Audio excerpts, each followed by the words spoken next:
ஓம் சாந்தி 29/4/2025 காலை முரளி பாப்தாதா மதுபன்.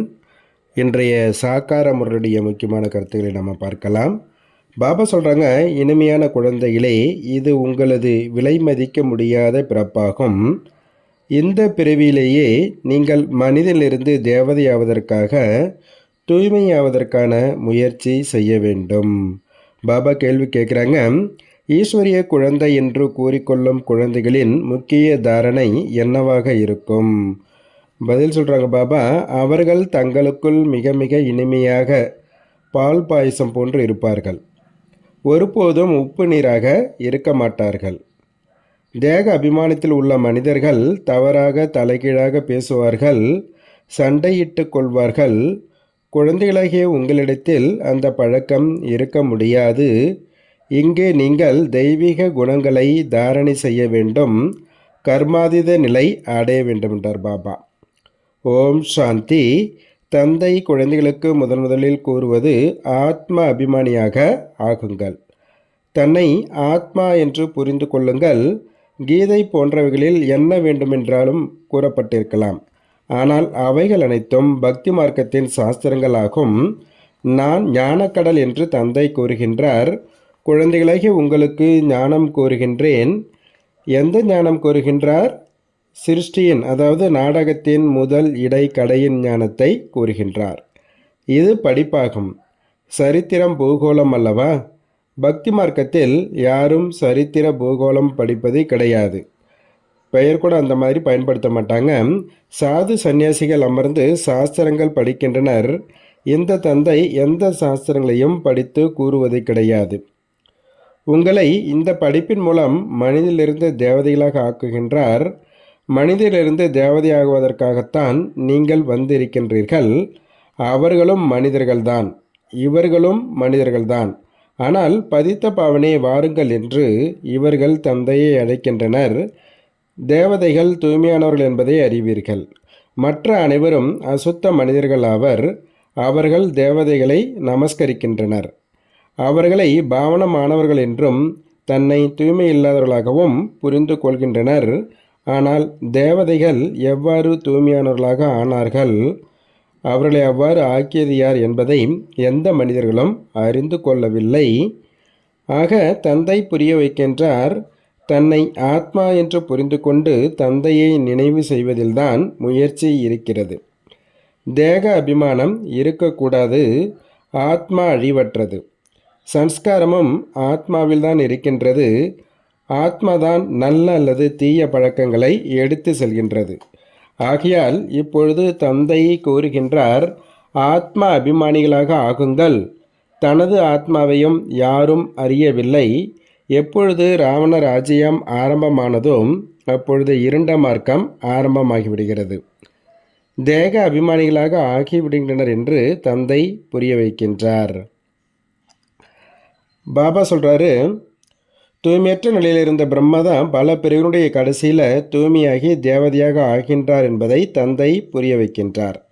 நீங்கள் பிகேவாக இருக்கின்றீர்கள். நீங்களும் பிராமணர்கள் எனில் இந்த பிரம்மாவும் பிராமணன் ஆவார். இவரை தேவதை என்று கூறுவது யார்? பிரம்மா பிராமணன் என்றுதான் கூறப்படுகின்றாரே தவிர தேவதை அல்ல.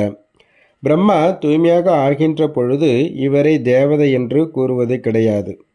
எதுவரை விஷ்ணுவாக ஆகவில்லையோ அதுவரை தேவதை என்று கூற முடியாது. நீங்கள் பிராமணிகளாக இருக்கிறீர்கள். உங்களை முதலில் சூத்திரனிலிருந்து பிராமணனிலிருந்து தேவதைகளாக ஆக்குகின்றேன். இது உங்களது வைரத்திற்கு சமமான பிறப்பு என்று கூறப்படுகின்றது. கர்ம கணக்குகள் இருக்கவே செய்கின்றது. ஆக இப்பொழுது தந்தை கூறுகின்றார், தன்னை ஆத்மா என்று புரிந்து கொண்டு தந்தையாகிய என்னை நினைவு செய்து கொண்டே இருங்கள். இந்த பயிற்சி இருக்கும் பொழுதுதான் விகர்மம் விநாசமாகும். தேகதாரி என்று புரிந்து கொண்டால் விகர்மம் விநாசமாகாது. ஆத்மா பிராமணன் கிடையாது. சரீரத்துடன் இருக்கும் பொழுதுதான் பிராமணன், பிறகு தேவதா சூத்திரனாக ஆகிறது. ஆக இப்பொழுது தந்தையை நினைவு செய்வதில் முயற்சி இருக்கின்றது அப்படின்றார் பாபா. பாபா சொல்கிறாரு, அடிக்கடி தேகாபிமானத்தில் வந்து தந்தையை மறந்துடுறீங்க. ஆத்ம அபிமானி ஆவதற்கு நேரம் ஏற்படுகிறது அல்லவா? இப்பொழுது அனைவருக்கும் ஏக்ரஸ் ஆகிவிடுவீர்கள். மேலும் ஒரு தந்தையின் நினைவு நிலையாக இருக்கும் என்பது கிடையாது. கர்மாதீத நிலை அடைந்து விட்டால் பிறகு இந்த சரீரமும் இருக்காது. தூய்மையான ஆத்மா லேசாக ஆகி முழுமையாக இந்த சரீரத்தை விட்டுவிடும். தூய்மையான ஆத்மா அசுத்தமான உடலுடன் இருக்க முடியாது. இந்த தாதா வதனம் சென்று விட்டார் என்பது கிடையாது. நினைவில்தான் அதிக முயற்சி இருக்கின்றது என்று இவரும் கூறுகின்றார். தேக அபிமானத்தில் வருவதன் மூலம் தவறாக தலைகீழாக பேசுவது, சண்டையிடுவது போன்றவைகள் நடக்கின்றன. நாம் அனைவரும் ஆத்மாக்கள் சகோதர சகோதரர்களாக இருக்கின்றோம். பிறகு ஆத்மாவிற்கு எதுவும் ஏற்படாது. தேக அபிமானத்தின் மூலம்தான் பெரும் சண்டைகள் ஏற்பட்டிருக்கின்றன. இப்பொழுது குழந்தைகளாகிய நீங்கள் ஆத்ம அபிமானிகளாக ஆக வேண்டும்.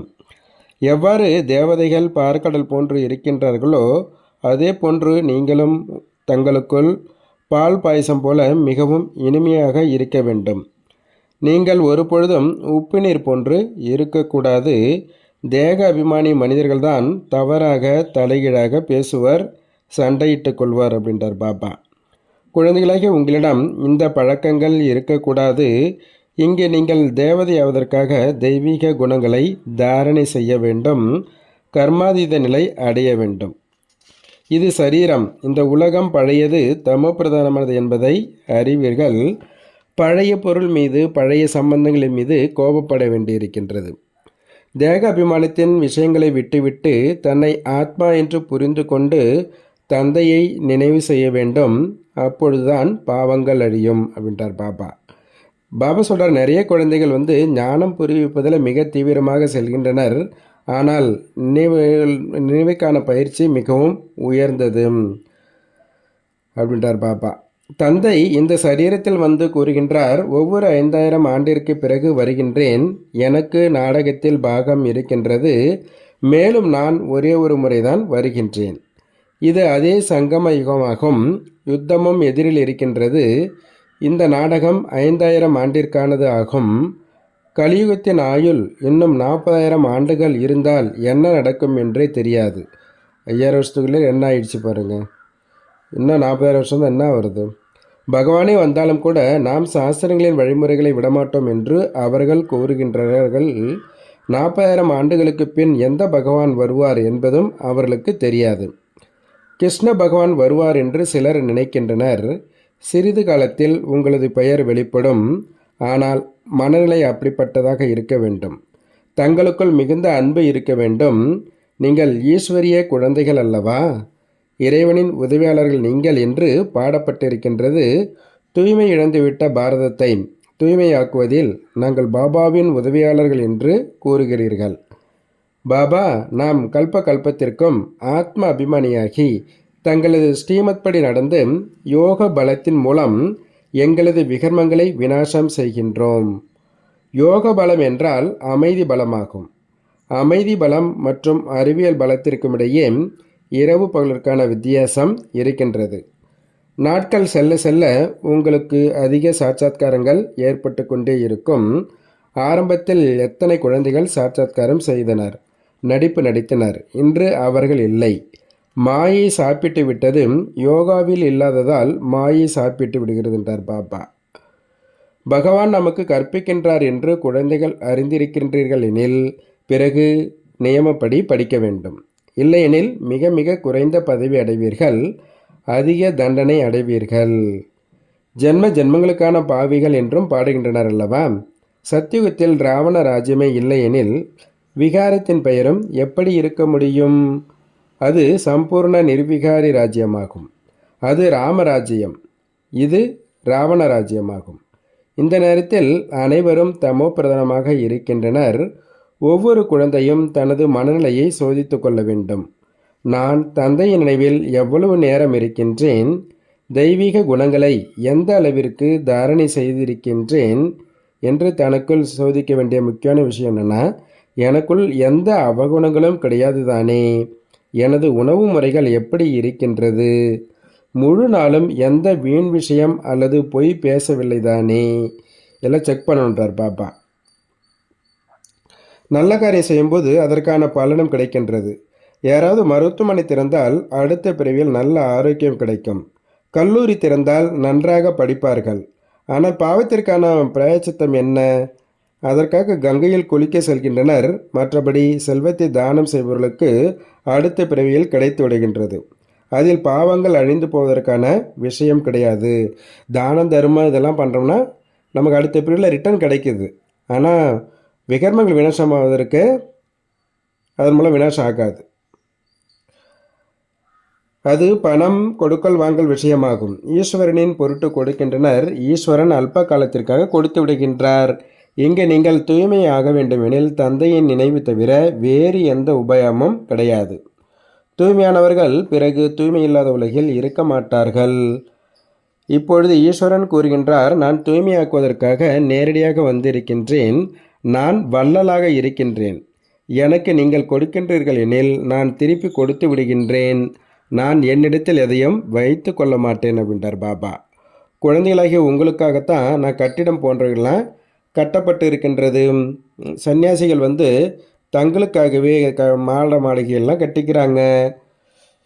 இங்கே சிவபாபா தனக்காக எதையும் உருவாக்கி கொள்வது கிடையாது. இதற்கு கைமாறாக உங்களுக்கு 21 பிறவிகளில் புது உலகில் கிடைக்கும் என்று பாபா கூறுகின்றார். ஏனெனில் இப்பொழுது நீங்கள் நேரடியாக கொடுக்கல் வாங்கல் செய்கிறீர்கள். பணம் கொடுத்தீர்கள் என்றால் அது உங்களது காரியத்திற்காகத்தான் பயன்படுகின்றது. பக்தி மார்க்கத்திலும் வள்ளலாக இருக்கின்றேன், இப்பொழுதும் வள்ளலாக இருக்கின்றேன் அப்படின்றார் பாபா. ஆனால் அது மறைமுகமானது, இப்பொழுது நேரடியானது. எதுவெல்லாம் இருக்கின்றதோ அதன் மூலம் சென்டர் திறங்கள் என்று பாபா கூறுகின்றார். மற்றவர்களுக்கு நன்மை செய்யுங்கள். நானும் சென்டர் திறக்கிறேன் அல்லவா? குழந்தைகளால் கொடுக்கப்பட்டதை குழந்தைகளின் உதவிக்கே பயன்படுத்துகின்றேன். நான் வரும்பொழுது என்னுடன் பணம் கொண்டு வருவது கிடையாது. நான் இவரிடத்தில் பிரவேசம் செய்கின்றேன். இவர் மூலமாக காரியங்கள் செய்விக்கின்றேன். நான் சொர்க்கத்திற்கு வருவது கிடையாது. இவை அனைத்தும் உங்களுக்காகத்தான். நான் எதையும் அனுபவிக்காதவன், எதையும் அடிவது கிடையாது. காலில் விழுங்கள் என்று கூறுவது கிடையாது. நான் குழந்தைகளாகிய உங்களது மிக தாழ்மையான சேவகனாக இருக்கின்றேன். அவரே தாய் தந்தையாக அனைத்துமாக இருக்கின்றார் என்பதையும் நீங்கள் அறிவீர்கள். அவர் நிராகாரராக இருக்கின்றார். நீங்கள் எந்த குருவையும் நீங்கள்தான் தாய் தந்தை என்று கூறுவது கிடையாது. குருவை குரு என்றும் ஆசிரியரை ஆசிரியர் என்றும் தான் கூறுவீர்கள். இவரை தாய் தந்தை என்று கூறுகின்றீர்கள். நான் கல்ப கல்பத்திற்கு ஒரே ஒரு முறைதான் வருகின்றேன் என்று தந்தை கூறுகின்றார். நீங்கள்தான் 12 மாதத்திற்கு பிறகு ஜெயந்தி கொண்டாடுகின்றீர்கள். ஆனால் சிவபாபா எப்பொழுது வந்தார், என்ன செய்தார் என்பது யாருக்கும் தெரியாது. பிரம்மா விஷ்ணு சங்கரின் தொழிலையும் யாரும் அறியவில்லை. ஏனெனில் மேலே சிவனின் சித்திரத்தை நீக்கிவிட்டனர். இல்லையெனில் சிவபாபா செய்பவர் செவிப்பராக இருக்கின்றார். பிரம்மாவின் மூலம் செய்விக்கின்றார். எவ்வாறு பிரவேசிக்கின்றார், மேலும் செய்து காண்பிக்கின்றார் என்பதையும் குழந்தைகளாகிய நீங்கள்தான் அறிவீர்கள். நீங்கள் இவ்வாறு செய்யுங்கள் என்று அவர் சுயம் கூறுகின்றார். ஒன்று, நல்ல முறையில் படியுங்கள். தந்தையை நினைவு செய்யுங்கள். தெய்வீக குணங்களை தாரணை செய்யுங்கள். எவ்வாறு இவரது ஆத்மா கூறுகின்றது, நான் பாபாவை நினைவு செய்கின்றேன் என்று இவரும் கூறுகின்றார். பாபாவும் கூடவே இருக்கின்றார். நாம் புது உலகிற்கு எஜமானர்களாக ஆகக்கூடியவர்கள் என்பதும் உங்களது புத்தியில் இருக்கின்றது. அப்போ நம்முடைய நடத்தைகள், உணவு முறைகள் எல்லாமே மாறணும். விகாரங்களை விடணும், விழிப்படைய வேண்டும். எந்த அளவிற்கு விழிப்படைந்து பிறகு சரீரம் விடுவீர்களோ உயர்ந்த குலத்தில் பிறப்பு எடுப்பீர்கள். குலமும் வரிசை கிரமமாக இருக்கும். இங்கும் மிக நல்ல நல்ல குலங்கள் உள்ளன. 4-5 சகோதரர்கள் ஒன்றாக சேர்ந்து இருக்கின்றனர். எந்த சண்டை சச்சரவும் கிடையாது. அமரலோகம் செல்கின்றோம். அங்கு மரணம் என்பதே கிடையாது. பயத்திற்கான விஷயம் எதுவும் கிடையாது என்பதை குழந்தைகளாகிய நீங்கள் அறிவீர்கள். இங்கு நாளுக்கு நாள் பயம் அதிகரித்து கொண்டே செல்கின்றது. வெளியில் செல்லவே முடிவதில்லை. இந்த படிப்பு கோடியில் சிலர் மட்டுமே படிக்க முடியும் என்பதை அறிவீர்கள். சிலர் நல்ல முறையில் புரிந்து கொள்கின்றனர், மிக நன்றாக இருக்கின்றது என்று எழுதவும் செய்கின்றனர். இப்படிப்பட்ட குழந்தைகள் அவசியம் வருவார்கள். ராஜ்யம் ஸ்தாபனையாகியே தீர வேண்டும் அல்லவா? இன்னும் சில காலம்தான் பாக்கி இருக்கின்றது என்றார் பாபா. பாபா சொல்கிறாங்க, யார் நினைவு யாத்திரையில் தீவிர வேகத்தில் செல்கிறார்களோ அவ்வாறு முயற்சி செய்யும் குழந்தைகளின் மகிமையை தந்தை மிக மிக அதிகமாக பாடுகின்றார். முக்கியமான விஷயம் நினைவு ஆகும். இதன் மூலம் பழைய கணக்கு வழக்கு முடிவடைகிறது. பாபா, நான் தினமும் இவ்வளவு மணி நேரம் நினைவு செய்கின்றேன் என்று சில குழந்தைகள் எழுதுகின்றனர். இவர் அதிக முயற்சியாளர் என்று தந்தை புரிந்து கொள்வார். முயற்சி செய்ய வேண்டும் அல்லவா? அதனால்தான் தந்தை கூறுகின்றார், தங்களுக்குள் ஒரு பொழுதும் சண்டையிட்டு கொள்ளக்கூடாது. சண்டையிடுவது மிருகங்களின் வேலை என்றார் பாபா. சண்டையிடுவது தேக அபிமானமாகும். தந்தையின் பெயரை கடித்து விடுவீர்கள். சத்குருவை நிந்திப்பவர்களால் நிலைத்து இருக்க, அதாவது உயர்ந்த பதவி அடைய முடியாது என்று தந்தையை பற்றி தான் கூறப்பட்டிருக்கின்றது. பிறகு இதை சாதுக்கள் தனக்காக யூஸ் பண்ணிக்கிட்டாங்க. அந்த சன்னியாசிகளை பார்த்து தாய்மார்கள் அதிகம் பயப்படுறாங்க. ஏன்னா குருக்கிட்டேருந்து எந்த சாபமும் அடைஞ்சு விடக்கூடாது அப்படின்னு. நாம் மனிதிலிருந்து தேவதையாக ஆக்கி கொண்டிருக்கின்றோம் என்பதை இப்பொழுது நீங்கள் அறிவீர்கள். பாபா சொல்கிறாரு, நாளுடைவில் உங்களுக்கு அதிக சாட்சாத்காரங்கள்லாம் ஏற்படும். நீங்கள் சர்வோத்தம பிராமண குலத்தை சேர்ந்தவர்களாக இருக்கீங்க. சுய தரிசன சக்கதாரிகளாக இருக்கிறீர்கள். கல்பத்திற்கு முன்பும் இந்த ஞானம் உங்களுக்கு கூறியிருந்தேன். மீண்டும் உங்களுக்கு கூறுகின்றேன். நீங்கள் கேட்டு பதவி அடைகிறீர்கள். பிறகு இந்த ஞானம் மறைந்து போய்விடும். மற்றபடி இந்த சாஸ்திரம் போன்றவர்களெல்லாம் பக்தி மார்க்கத்தினுடையது என்றார் பாபா. தாரணைக்கான முக்கிய சாரம் சொல்கிறாங்க. ஃபஸ்ட்டு பாயிண்ட்டு, தனக்குள் சோதித்து கொள்ள வேண்டும். நான் தந்தையின் நினைவில் எவ்வளவு நேரம் இருக்கின்றேன்? தெய்வீக குணங்களை எந்த அளவிற்கு தாரணை செய்திருக்கின்றேன்? எனக்குள் எந்த அவகுணங்களும் கிடையாது தானே? எனது உணவு முறை நடத்தைகள் ராயலாக இருக்கின்றதா? வீண் விஷயங்களை பேசுவதில்லை தானே? பொய் பேசுவது கிடையாது தானே? எல்லாம் செக் பண்ணுங்கன்றார் பாபா. ரெண்டாவது பாயிண்ட்டு, நினைவு சார்ட்டை அதிகப்படுத்துவதற்கு பயிற்சி செய்ய வேண்டும். நாம் அனைவரும் சகோதர சகோதரர்கள். தேக அபிமானத்திலிருந்து தூர விலகி இருக்க வேண்டும். தனது மனநிலையை ஒருமுகப்படுத்தி கொள்ள வேண்டும். இதற்கு நேரம் கொடுக்க வேண்டும் அப்படின்றார் பாபா. வரதானம் கொடுக்குறாங்க பாபா. 5 தத்துவங்கள் மற்றும் 5 விகாரங்களை தங்களது சேவதாரியாக ஆக்கிவிடக்கூடிய மாயையை வென்ற சுயராஜ்ய அதிகாரி ஆவீர்களாக. எப்படி சத்யுகத்தில் விஸ்வ மகாராஜா மற்றும் விஸ்வ மகாராணியின் ராஜ உடையை தாசதாசிகள் பின்னால் தூக்கி எடுத்துக்கொண்டு நடப்பார்கள். அதே போல சங்கமயுகத்தில் குழந்தைகளாகிய நீங்கள் மாயையை வென்ற சுயராஜ அதிகாரியாகி பட்டங்கள் என்ற ஆடையினால் அலங்கரிக்கப்பட்டு இருந்தீர்கள் என்றால் இந்த 5 தத்துவங்கள் மற்றும் 5 விகாரங்கள் உங்கள் ஆடையை பின்னால் இருந்து தூக்குவார்கள். அதாவது அடிமையாக ஆகி நடப்பார்கள். இதற்காக திட சங்கல்பம் என்ற பெல்ட் மூலமாக பட்டங்கள் என்ற ஆடையை இறுக்கமாக ஆக்கிக் கொள்ளுங்கள்.